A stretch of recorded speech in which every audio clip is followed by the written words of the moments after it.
Good morning and welcome to People and Projects, a community affairs program of this station. I'm Mark Weinstein, Executive Director of Public Relations at Cedarville University, your host for today's program. Joining me today is Dr. Joe Miller, Professor of Mechanical Engineering at Cedarville University. We're going to talk about his career as a research lab at Wright-Patterson Air Force Base before joining the faculty at Cedarville University. So let's go to my conversation with Dr. Joe Miller on today's People and Projects program. So when you think back to your Air Force career, which spanned almost a decade, right? Anything come to mind that you're most proud of, that you were able to work on or lead or assist? Yeah, there are a couple different things. So I spent, I was first came on as a civilian employee for the Department of the Air Force back in 2002. Through a summer internship program. Okay. And so it's been over 20 years that I've had some engagement with the Air Force as a civilian employee. And so through that time, it had a lot of different opportunities. A couple that come to mind, I think two that come to mind specifically. One, had an opportunity to work on the F-22 and actually do some work with their gas turbine engine, so their jet engine. What's the F-22? So F-22 would be a high-performance fighter aircraft that the Air Force has. It's a phenomenal aircraft in terms of its agility, and it's specifically the jet engine, the power plant there is a phenomenal, kind of one of a kind. Mm-hmm. And so I had an opportunity actually as a recent Cedarville grad to go work for the Air Force Research Labs and do some work that ultimately ended up changing some of the bill of material hardware that's on that engine today. And it was really an exciting time for me, having just come out of Cedarville, to be able to put to use what I had learned here, to work with program leadership. So you're talking colonels and generals on a regular basis, and work with industry to help solve some problems and to apply some solutions to that. And so I'd always said I wanted to work on something that would be flying. And so right there out of my undergrad was able to do that. Right. So I was really proud of that because I had an opportunity to really impact something that, frankly, protects our nation. And that's exciting to me. So is the F-22 kind of like a fighter jet, or how do we use that plane in our fleet? Yeah, so it's primarily used as as a air dominance fighter. So it's used to protect, let's say, other logistical capabilities that the Air Force has, and would be used in the case of us having to go to war, which I think we all agree we would prefer not to have to use these things, right? But would be used as an opportunity to make sure that we can protect and defend our assets. Okay. So as our listeners and viewers can understand by now, you've had a great career with the Air Force, whether civilian or Air Force employee, militarily. Why would you want to leave that to come back to Cedarville to teach? Which I'm glad you did. I appreciate that you're glad I'm here. Yeah, I want to have you on the podcast today. Yeah. So I think that's a great question, because I was sitting a year ago. Maybe the work I was able to do on the engine for the F-22 is phenomenal. But over the next 20 years after that, I was able to work up through some other experiences and ended up as the chief engineer of a rather large division and program, doing work that was frankly science fiction almost. Okay. And as I sat there as this chief engineer, working in a division, we had about 100 scientists and engineers, just doing some incredible work. And I had a chance to not only help develop those engineers, had a chance to really chart the vector of where we were going as a division, where we should be going from a technology perspective. And I was sitting there thinking, man, I spent 20 years of my career getting to this point. I really love this job. I really love being, helping really serve the scientists and engineers in that program and make sure we're moving in the right direction. Had no desire to leave at all. And I got two calls, is what I say. I got a call from Dr. Bob Chasnoff, who's the dean of the School of Engineering and Computer Science, and then clearly also a call from God, which was, hey, I know you're where you want to be, but have you considered coming back to Cedarville? Have you considered really training up the next generation of Christ-centered engineers? And it didn't happen overnight. I'd been over the last few years really thinking about that. When you think about bringing different technologies together to work as a system, to achieve an objective, to meet some sort of a mission need, you you start realizing that many times the limiting factor is not the technology, it's getting people to work together. Sure. It's getting people who are trained appropriately, who can communicate well, who can have the skills that are needed. And so that had been in my mind. And then when this opportunity became available, that really kind of opened that door to say, well, I could do that. I could start training the next generation. And we could do that at the undergraduate level. Yeah. And our grads go everywhere. And so the ability to impact and have that impact spread, right? To be able to set a framework and a foundation for how you can be a Christ-centered engineer, how you can use that in the aerospace industry or many other industries, automotive industry, biomedical, other places. It was just really enticing and clearly God calling me to come back here. So the Lord really took you from a pivotal point in your career to one of greater influence and helping the big picture grow even larger. Is that fair to say? I think that's a good way to put it. Yeah. And it's, the influence looks different. The influence definitely looks different. And it's longer. It'll take longer, right? Yeah, absolutely. Absolutely. But I think what's so cool about that is that, I'd always thought, I'd love to teach at some point. And at the same time though, it was always 5 years down the road, 10 years down the road. I'll do it later. I'll do it later. And I don't want to say it wasn't my first choice, but I was pretty content with where I was. And it's so cool to see how God says, now's the time. Yeah.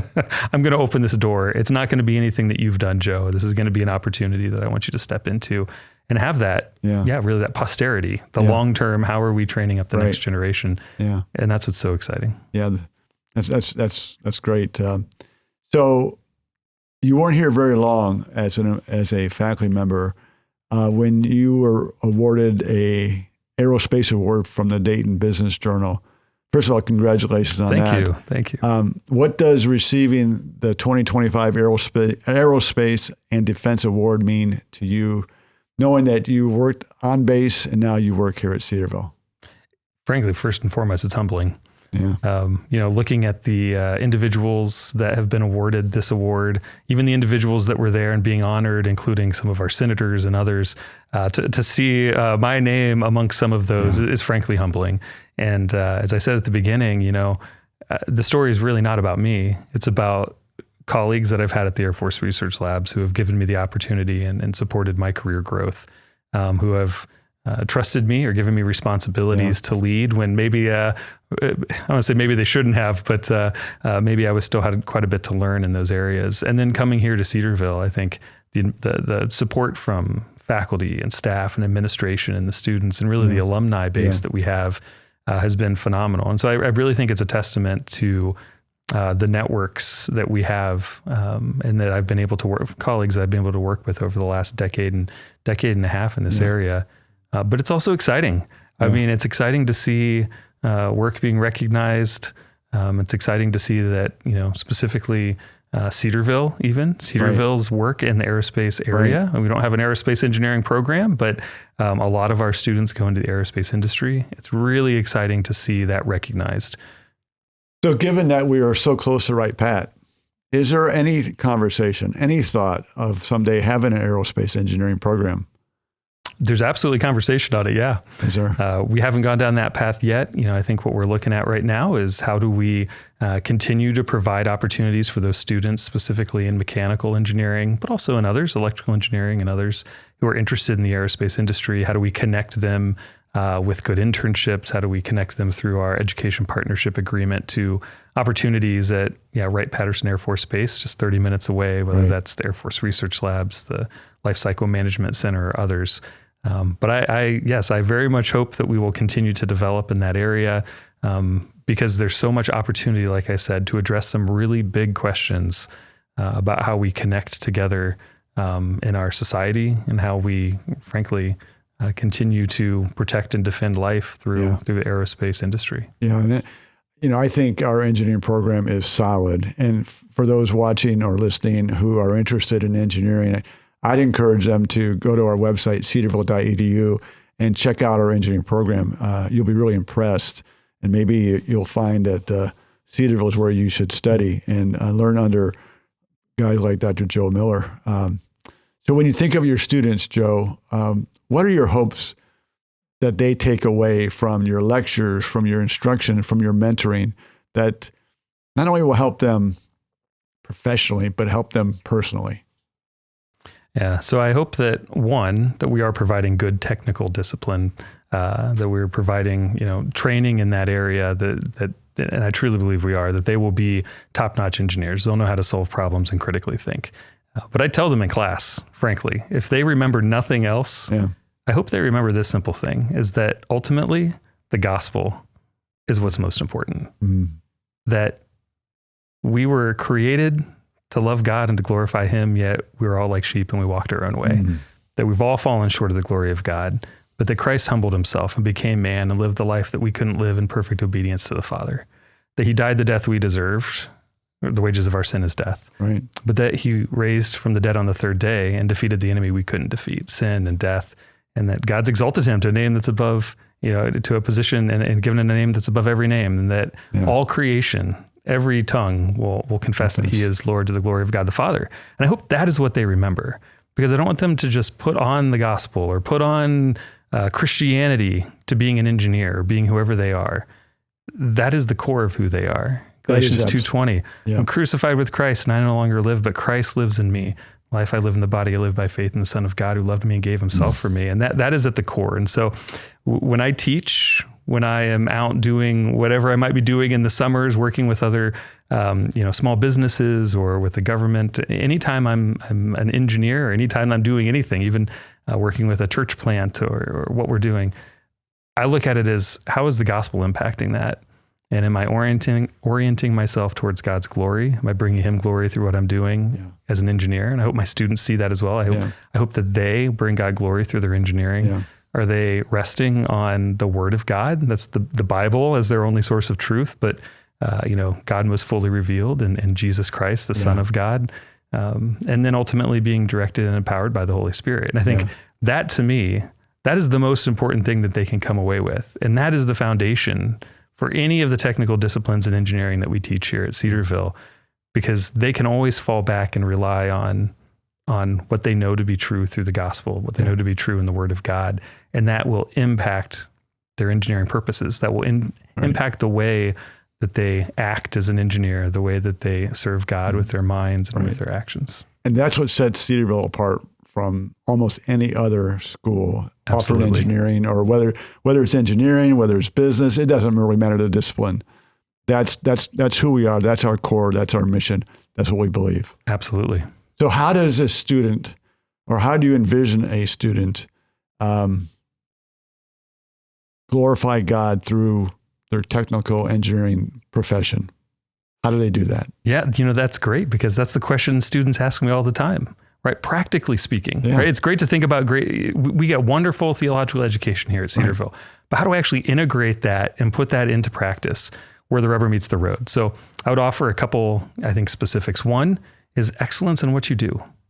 Okay. Excellence in what you do. Are you working for God or are you working for man? Yeah. And so if I'm working for God and I look at the way that God frankly loves creation, the way he loves people, the way he loves me, and I seek to reflect that same love, and I seek to love others as Christ has loved me, well, that means that when I do engineering design, or when I'm frankly maybe doing a calculation to support someone else, I should be doing it in a way that is showing God's love for me and his creativity.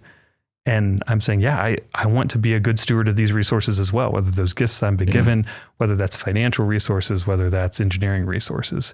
And so that's a very practical way to do it, is through the excellence. And that's what we train students to do here, is to be excellent in that. Yeah. 3, 2, 1. That's today's People and Projects program. I want to thank you for spending the past several minutes with me. Please come back next time when I have another guest from Cedarville University who will discuss their life and ministry. Cedarville University is an evangelical Christian institution that offers undergraduate and graduate residential and online programs across the arts, sciences, and professional fields. With more than 6,300 students, it ranks among Ohio's largest private universities and is recognized by the Wall Street Journal as being among the nation's top 3 evangelical universities. To learn more about Cedarville, visit cedarville.edu. That's cedarville.edu. I'm Mark Weinstein. Thanks for listening. Have a blessed day.